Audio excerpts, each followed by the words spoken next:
Godavari global university Rajahmundry engineering, agriculture, pharmacy, health sciences degree కోర్సులకు అడ్మిషన్లు జరుగుతున్నవి. అమెరికా వర్సెస్ ఇండియా సుంకాల వార్ ముదిరిపోతూనే ఉంది. మరోవైపు డొనాల్డ్ ట్రంప్ తీసుకుంటున్నటువంటి వీసా పాలసీ రిలాక్సేషన్స్ లేదా కొత్త విధానాలు ఆసక్తికరంగా మారిపోతున్నాయి. ఇప్పుడు గతంలో అమలు చేసిన వీసా బాండ్ పైలట్ ప్రోగ్రామ్ని మళ్ళీ ఇంకోసారి దుమ్ము దులిపి అమలు చేయడానికి అమెరికా ప్రభుత్వం సన్నద్ధమవుతుంది. అసలు ఈ వీసా బాండ్ ప్రోగ్రామ్ ఏంటి? అమెరికా వెళ్ళాలంటే ఇండియన్స్కి ఈ ప్రోగ్రాం వలన వచ్చేటువంటి ఇబ్బందులు ఏమైనా ఉన్నాయా? అసలు ఈ ప్రోగ్రాం ఎవరిని ఉద్దేశించి చేస్తున్నారు? దీన్ని విశ్లేషించే ప్రయత్నం చేద్దాం. మనతో పాటు అమెరికా నుంచి లైవ్లో జాయిన్ అవుతున్నారు లాల్ రీసెర్చర్ సాయి శ్రీనివాస్ రెడ్డి గారు. సాయి శ్రీనివాస్ గారు నమస్తే. నమస్తే సార్. సాయి శ్రీనివాస్ గారు, ఈ కొత్త ప్రోగ్రామా ఇది పాత ప్రోగ్రామా అని చర్చ ఒకటి నడుస్తుంది. Bond programme, visa bond pilot project అని ఆల్రెడీ ఇంత ముందర చేశారు, ఆపేశారు. ఎప్పుడో 4-5 ఏళ్ళకి, అంటే అప్పుడు కూడా ట్రంప్ ఉన్న టైంలోనే జరిగింది. ఏంటి అసలు ఈ ప్రోగ్రామ్ కాన్సెప్ట్ ఏంటి? ఎవరిని ఉద్దేశించి మళ్ళీ అమలు చేయాలనుకుంటున్నారు? సో యూజువల్గా ఈ బాండ్ ప్రోగ్రామ్ అనేది ఈరోజు కొత్త ప్రోగ్రామ్ కాదు సార్. మీరు చెప్పినట్టు ఇది ఆల్రెడీ 2020లో ఇంప్లిమెంట్ అయ్యింది. అంటే ఆ రోజు 200 నుండి 300 అప్లికెంట్స్ కి ఇలా వీసా బాండ్ అనేది ఇవ్వడం జరిగింది సార్. అట్లనే ఇది already immigration and nationality act చట్టం ప్రకారం ఆల్రెడీ ఈ వీసా బాండ్ రిక్వైర్మెంట్ అనేది ఉంది. అంటే ఎవరికైనా కానీ వాళ్ళ మీద డౌట్ ఉంటే వాళ్ళు తిరిగి రారు, తిరిగి పోరు, ఇక్కడే ఉండిపోతారు, అమెరికాలో ఉన్నారు అనుకుంటే మాత్రము వాళ్ళకి అప్పుడు బాండ్ పెట్టి మీరు లోపలికి రండి అనేది చెప్పడానికి అది ఎప్పుడు నుండో ఉంది. ఈ రోజు కొత్త ఏం కాదు. కానీ ఇతను ఏం చేస్తున్నారంటే ట్రంప్ అడ్మినిస్ట్రేషన్ వచ్చిన తర్వాత అంటే కొంచెం కఠినంగా ఈ వీసా పాలసీస్ తీసుకొని రావాలని మళ్ళీ ఇది ఇంప్లిమెంట్ చేయడానికి ట్రై చేస్తున్నారు సార్. అంతే.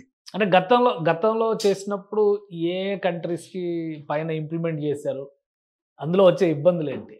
సో యూజువల్ గా లాస్ట్ టైమ్ అంటే చాలా తక్కువ కంట్రీస్ సార్. అంటే ఇప్పుడు ఈ జాంబియా, మలావి, లిబియా, ఈ కొన్ని దేశాలు ఉంటాయి కదా సార్, కొంచెం సివిల్ వార్ నడిచేది, లేకపోతే అక్కడ ఈ పాస్పోర్ట్ ఇష్యూ చేసేటప్పుడు సరిగ్గామైన సెక్యూరిటీ డీటెయిల్స్ తీసుకోకుండా ఇష్యూ చేయడము, లేకపోతే హై ఓవర్ స్టేస్ ఉంటాయి కదా సార్. ఇక్కడికి ఈ దేశాలకు వచ్చేసి కంప్లీట్ గా చాలా రోజులు ఉంటారు అనుకున్న వాళ్ళ డౌట్ పడిన వాళ్ళందరికీ ఇష్యూ చేయడం జరిగింది సార్. అంటే ఆ రోజు ఏంటంటే ట్రంప్ అడ్మినిస్ట్రేషన్ లో ఇది ఇంప్లిమెంట్ చేయాలి అనుకోవడం స్టార్ట్ చేశారు. ఇది బైడెన్ అడ్మినిస్ట్రేషన్ లో ఇంప్లిమెంటేషన్ జరిగింది సార్. బైడెన్ అడ్మినిస్ట్రేషన్ వస్తేనే ఆ రోజు కోవిడ్ అనేది స్టార్ట్ అయిపోయింది. అప్పటికే కోవిడ్ అనేది స్టార్ట్ అయిన తర్వాత అంటే అప్పటికి కొంచెం ఇంత ఇంటర్నెట్ కానీ ఇంత టెక్నాలజీ అని సరిగ్గా లేకపోవడం వల్ల ఈ domestic department of homeland security కానీ యుఎస్సిఎస్ కానీ కొంచెం మంచి కోఆర్డినేషన్ ఉండేది కాదు.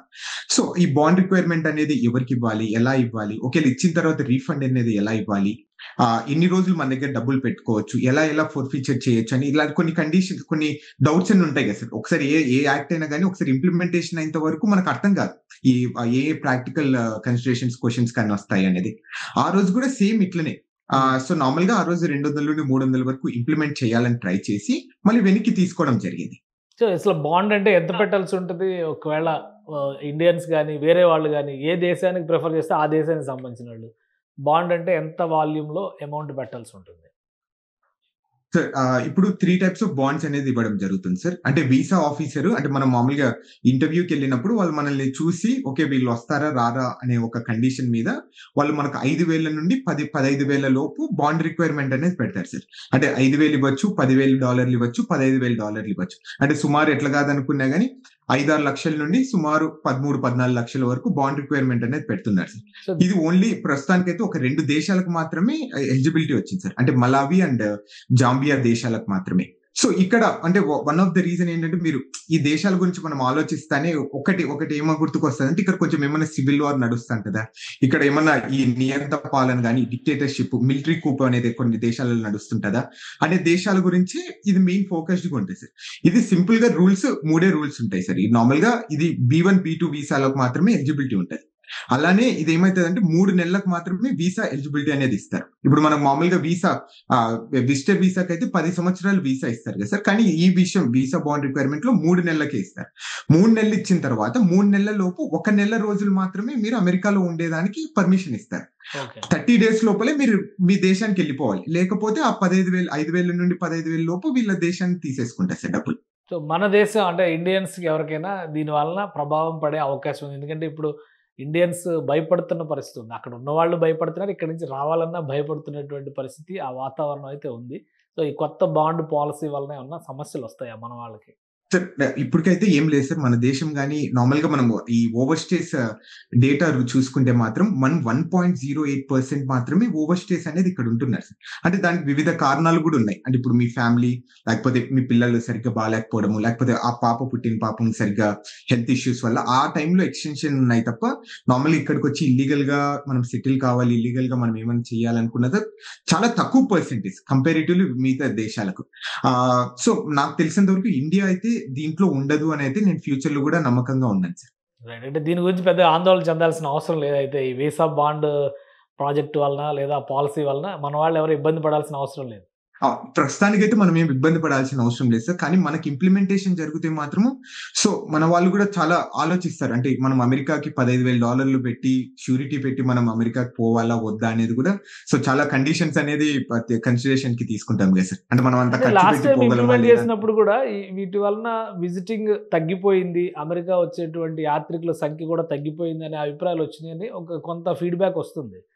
అయినా కానీ మళ్ళీ ఇప్పుడు ఇది తీసుకోవడం వలన ప్రయోజనం కలుగుతుందా అమెరికాకి? సార్ ఐమ్ ప్రిటీ ష్యూర్ అమెరికాకి అయితే తప్పకుండా ఏ ఇష్యూలైనా కానీ ఇది కానీ వీసా ఇంటిగ్రిటీ ఫీ కానీ మీరు ఆల్రెడీ మనం మాట్లాడుకున్నాం $250 అనేది అదనంగా ఖర్చు పెట్టాలని. సో ఏదైనా కానీ ఇది లాస్ట్ కి అమెరికాకి అనేది బెనిఫిట్ ఉంటుంది సార్. ఎందుకంటే మనీ అనేది ఇన్ఫ్లో వస్తుంటది కదా సార్ ఈ దేశానికి. ఓకే.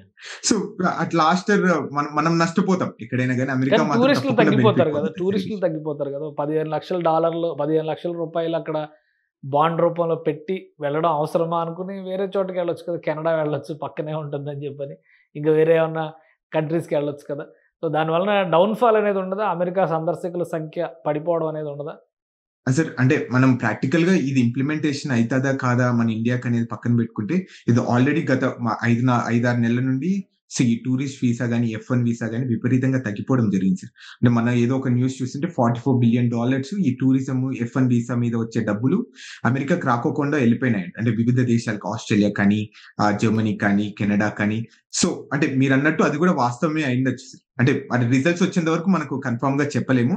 కానీ ఇది మాత్రం ప్రస్తుతానికి రెండు దేశాలకే అప్లికబుల్ కాబట్టి మనం ఇప్పుడు సో అంటే ప్రస్తుతానికి అమలు చేయడం పక్కా అయిపోయిందా, అంటే డేట్ ఫిక్స్ అయిపోయిందా అమలు చేయడానికి? ఆగస్ట్ 20 నుండి ఇది ఇంప్లిమెంటేషన్ జరుగుతుంది sir. Right. Thank you Srinivas Reddy గారు, మీ అభిప్రాయం తెలియజేస్తుంది. ఇది అమెరికా ప్రభుత్వం తీసుకున్నటువంటి ఒక కొత్త నిర్ణయం, పైలట్ ప్రాజెక్ట్ అని గతంలో చెప్పారు. ఇప్పుడు అదే నిర్ణయాన్ని మళ్ళీ అమలు చేస్తూ వీసా బాండ్ పాలసీని అమల్లోకి తీసుకొస్తున్నారు డొనాల్డ్ ట్రంప్. ఈ విధానం ప్రకారం ఏంటంటే అమెరికా సందర్శనకు వెళ్ళేవాళ్ళు B1, B2 వీసాలు పొందాలనుకునే వాళ్ళు ముందుగానే షూరిటీ డిపాజిట్ పెట్టాల్సి ఉంటుంది. కాబట్టి ప్రస్తుతానికి 2 దేశాలని ఈ లిస్టులో పెట్టారు. మిగతా ఏ దేశాలు చేరతాయి, అమెరికా సందర్శకుల సంఖ్యపైన ఇది ఎలాంటి ప్రభావం చూపిస్తుంది అనేది ఆగస్టు 20 నుంచి ఇంప్లిమెంటేషన్ అవుతుంది. కాబట్టి ఆ తర్వాత సమీక్ష చేయాల్సిన అవసరం ఉంటుందని చెప్పని భూమిరెడ్డి సాయి శ్రీనివాస్ రెడ్డి గారు చెప్తున్నారు. ఇది special discussion. Keep watching. Suman టీవీలో మీ పర్సనల్ అండ్ బిజినెస్ ప్రమోషన్స్ కోసం కింది నెంబర్కి కాంటాక్ట్ చేయండి.